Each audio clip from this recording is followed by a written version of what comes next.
আসসালামু আলাইকুম রহমতুল্লাহ। প্রিয় বন্ধু শরীর ও আমার দেশবাসী, আর একটা মানবিক ছড়া নিয়ে হাজির হলাম আপনাদের সামনে। শিরোনাম: ফুসিতেছে দামাল রেমাল। ফুসিতেছে দামাল রেমাল, ভয়ে চিত্ত হলো বেসামাল। নেই কি তোর আর কোনো কাজ, বল না ভাই খেপা যমরাজ।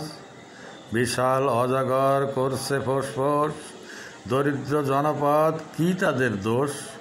নিত্য কেন করিস তাড়া, এমনই তো ভাঙাসির দাঁড়া। বছর বছর সাজানো ঘর, ভাঙছিস লুটছিস সম্বল তার। তৃষিত জলধীর সাগর, এত বিশাল তোর অন্তর। তোর বুকে নিয়ে আশ্রয়, ভরসা তোর বিশালতায়। করে না তারা তোকে দূষণ, তোর বুকের মানিক রতন। তারাই তোর সহজ শিকার, জানাই তোকে ঘৃণা ধিক্কার। মানব নামের দানব যত, করে তোকে তারা বিষাক্ত। রক্ষা করো মালিক আমার, সহায় তুমি নেই কেহ আর। শেষ ভরসা তুমি তো তাই, বাঁচাবার আর কেহ নাই। তুমি যদি করো দয়া, করি না কোনো পরোয়া। আসুক যত ভয়াল বিপদ, থাকবো শতভাগ নিরাপদ। প্রিয় বন্ধুগণ, আসলে উপকূলে অলরেডি তাণ্ডব শুরু হয়ে গেছে। আমাদের এই দরিদ্র জনপদটা যদি স্রষ্টার দয়া ছাড়া আমাদের বাঁচার কোনো উপায় নাই। আমাদের অবকাঠামো, আমাদের শক্তি সামর্থ্য, আমাদের সামাজিক ব্যবস্থা, আমাদের প্রশাসন যন্ত্র সব কিছুই আমাদের প্রতিকূলে।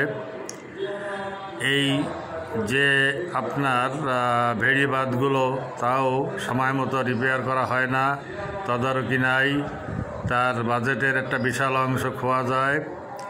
এই নানান রকম অব্যবস্থা অনাচারে আমরা অতিষ্ঠ, আমরা হতভাগ্য, আমরা ভুক্তভোগী। তো আমাদের একমাত্র স্রষ্টা ছাড়া আর কোনো ভরসা নাই। তাই সবার কাছে আবেদন জানাই, আমরা সবাই নিজ নিজ উদ্যোগে প্রতিবেশীর খোঁজ খবর রাখি, নিজেরা সাবধান থাকি, আর আল্লাহর পরে ভরসা রেখে আমরা বাঁচার চেষ্টা করি।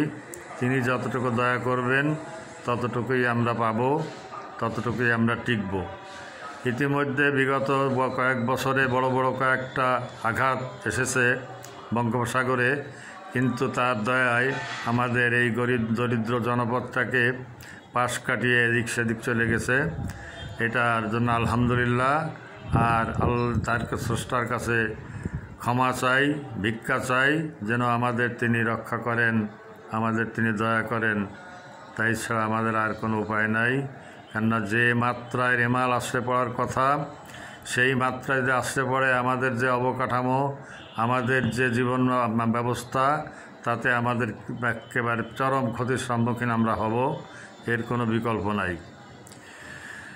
তো সেই জন্য আপনাদের সবাইকে বলছি বা আবেদন জানাচ্ছি যে আপনারা মানবিক দৃষ্টিতে এগুলো লক্ষ্য করবেন, দেখবেন। আর প্রশাসনকে আহ্বান জানাই, তারা যেন শতভাগ মানবিক হয়ে এইদিকে দৃষ্টি দেন। আর সামর্থ্যবান যারা, তারাও এগিয়ে আসবেন। যুব সমাজ, তারা স্বেচ্ছাসেবকের ভূমিকায় যতদূর সম্ভব যার যার এলাকায় মহল্লায় সুদৃষ্টি রাখবে এবং তাদের সহায়তার জন্য সচেষ্ট থাকবে, যেন যত সম্ভব দ্রুত আত্মমানবতার সেবায় এগিয়ে আসতে পারেন।